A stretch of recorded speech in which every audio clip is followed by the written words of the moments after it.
Je sais pas si vous en rendez compte, mais on est en train d'assister à une véritable bataille. Regardez-moi ce classement. Liverpool tout devant, c'est la dernière saison de Klopp. Ils vont sûrement essayer de tout donner pour lui. Suivi par Manchester City, le tenant du titre, l'équipe à abattre, on en a marre. Et les petits jeunes d'Arsenal qui pointent le bout de leur nez, avec quand même une très belle évolution ces dernières années. Alors il reste une dizaine de matchs à jouer et qui va remporter le sprint final pour cette première ligue? Et ben c'est ce qu'on va essayer de voir dans cette vidéo. Alors installez-vous confortablement et c'est parti.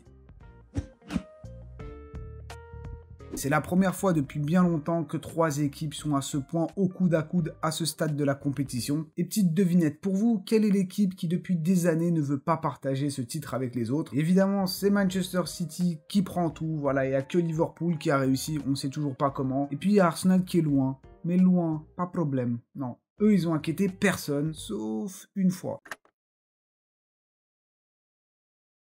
Commençons déjà par le premier, Liverpool. On est tous d'accord pour dire qu'ils ont un très bel effectif, sauf que vous savez, la vie, sans surprise, ce serait pas drôle. Liverpool se fait décimer par les blessures, et maintenant si on prend cet effectif-là et qu'on enlève tous les joueurs aptes à jouer, on se rend compte quand même qu'il y a beaucoup de joueurs importants qui sont pas là. Entre Trent qui arrête pas de se blesser ces derniers temps, Alisson qui se claque l'ischio, Salah qui se blesse lors de la CAN, c'est vrai que ça fait beaucoup là. D'ailleurs, regardez l'effectif avec lequel ils ont dû jouer la finale de la Carabao Cup face à Chelsea. Ah oui, et j'ai dit, ce serait pas drôle, Gravenberch s'est blessé en première période.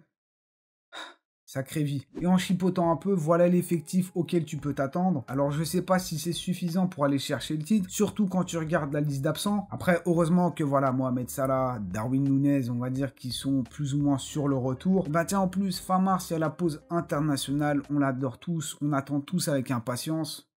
Mais bon, ça peut quand même laisser à certains joueurs le temps de revenir, et puis malheureusement à d'autres de repartir. Et connaissant la chance de Liverpool, la deuxième option, ça m'étonnerait vraiment pas. Après, on le sait tous, Liverpool, ils ont une force de frappe très puissante, c'est pas pour rien que c'est la meilleure attaque du championnat. C'est aussi l'équipe qui se procure le plus d'occasions, et à l'inverse, Liverpool, c'est le club qui a évité le plus de buts qu'ils auraient dû prendre. Et ça, c'est notamment dû grâce à un très grand Alisson, c'est pas pour rien qu'il est considéré comme l'un des meilleurs gardiens au monde. Et attention, le 10 mars prochain, le choc face à Manchester City à domicile à Anfield. Va pas falloir perdre ce match, surtout que le premier s'est soldé sur un 1-1 à l'Etihad, surtout aussi que t'as perdu 3-1 face à Arsenal dernièrement, et c'est toujours bon de le rappeler. Donc ces points vont être cruciaux dans ce sprint final, mais c'est pas tout, il y a aussi l'Europa League. Donc potentiellement, s'ils vont jusqu'au bout, t'as jusqu'à 7 matchs à jouer en plus, tu rajoutes à ça la FA Cup, 4 matchs en plus, donc 12 matchs en première ligue, et un petit bonus de 11 matchs. Avec le problème d'effectifs qu'ils ont actuellement, c'est vrai que ça va être compliqué de jouer à 100% sur tous les tableaux, donc va sûrement falloir choisir.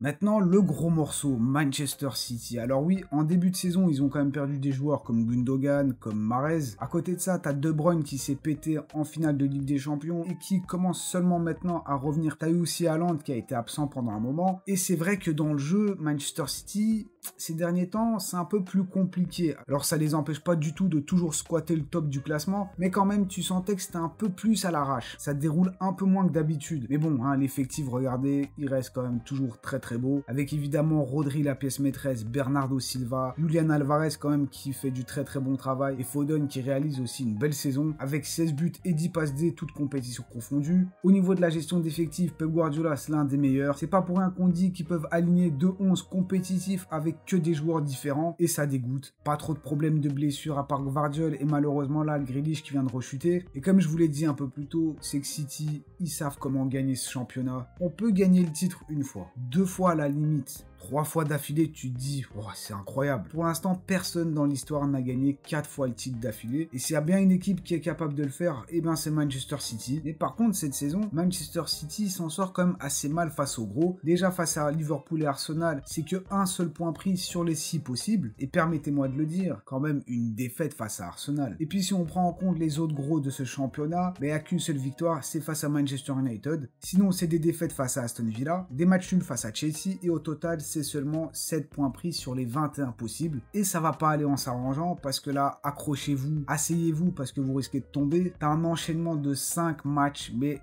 vous allez péter votre crâne. Prochain match, Manchester United, Liverpool, Brighton, Arsenal, Aston Villa. Ah, les prochaines semaines, ça va piquer. Évidemment, tu rajoutes à ça la petite Ligue des Champions. Ils sont déjà qualifiés pour l'écart. Enfin, il reste le match retour face à Copenhague, mais bon. Hein. Donc c'est minimum 3 matchs jusqu'à 6 matchs s'ils vont au bout. À ça, tu rajoutes la FA Cup qu'ils ont gagné la saison dernière. Ça va pas être facile, mais bon, ils vont mettre le mode turbo et comme d'habitude, ils vont traverser ça sans aucune égratignure.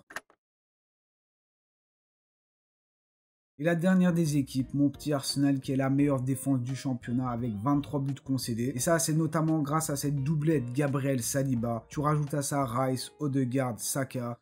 Mais je m'en bouffe les doigts carrément. Maintenant, le problème, c'est que c'est tout. Voilà, c'est toujours les mêmes joueurs qui jouent. C'est toujours le même 11, à peu près. Et t'as bien compris que s'il y a un de ces joueurs que je viens de citer qui se pète, c'est pas que t'es foutu, mais presque. Et ok, Liverpool, pour pouvoir aligner un 11 complet, limite, ils vont devoir faire jouer des stadiers. Mais quand même, je pense qu'Arsenal, c'est l'équipe qui a le banc le moins qualitatif. Et ça, ben, ça peut faire la différence. Évidemment, tu rajoutes à ça ce que tout le monde dit, à savoir le problème du numéro 9. Parce que bon, voilà, Gabriel Jesus, il est bien gentil quand il joue, parce qu'il joue pas toujours, il est quand même bien souvent absent. C'est pas le type de joueur à te mettre beaucoup de buts. Et puis bon, Nketiah, hein, j'en parle même pas, parce que c'est bien sympa, le ballon, des fois, limite, il rentre tout seul dans le but. Et puis t'as des soirs où tu joues face à une équipe où ça ne veut pas rentrer. Arsenal a joué face à des blocs bas, comme le premier match face à West Ham. Le ballon, je peux vous dire, il voulait pas rentrer, c'était mort. Quand tes boys, là, Saka, Martinelli, Odegaard, ils sont pas en réussite devant le but, je peux vous dire que ça devient bruyant. Après, je dis ça, mais depuis le début de 2024, Arsenal, c'est quand même 6 matchs, 6 victoires, avec des scores quand même très élevés, comme face à Newcastle, 4-1. Le match retour face à West Ham, 0-6. Ce qui est d'autant plus impressionnant, sur ces 6 derniers matchs, ils ont concédé moins de 2 buts attendus. Ce qui prouve encore une fois la solidité de cette défense Gabriel Saliba, parce que c'est sûrement pas grâce au gardien Raya. Ça, vous pouvez me croire sur parole. D'ailleurs, un autre truc qui fait plaisir, c'est que face aux deux autres, Arsenal s'en sort quand même assez bien. Cette saison, ils les ont joués 3 fois et c'est quand même 7 points pris sur les 9 possibles. Il y a bien entendu cette bonne vieille Ligue des Champions.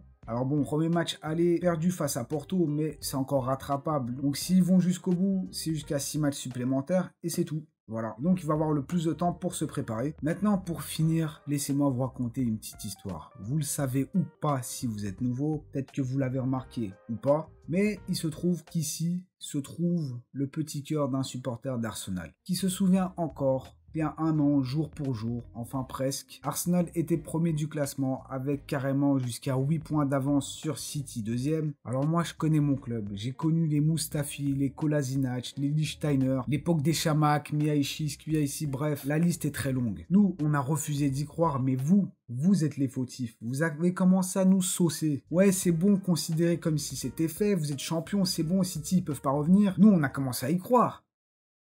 Quelle erreur. Mais quelle erreur de débutant. La suite, c'est que City, ils ont fini champion avec 5 points d'avance. Et comme d'habitude, ce chauffe, il nous a tout pris, il a tout ruiné. Évidemment que City, ça reste les favoris, comme d'habitude. Mais bon, quand même, j'espère que ça vous a plu. Avec tout ce que j'ai dit, n'hésitez pas à me dire qui vous voyez champion. Ça fait vraiment plaisir la force que vous donnez ces derniers temps, donc merci à vous. Et comme d'habitude, n'oubliez pas le petit triplé, like, commentaire et abonnez-vous si c'est pas encore fait. Nous, on se voit très bientôt. Prenez soin de vous et de vos proches. À la prochaine.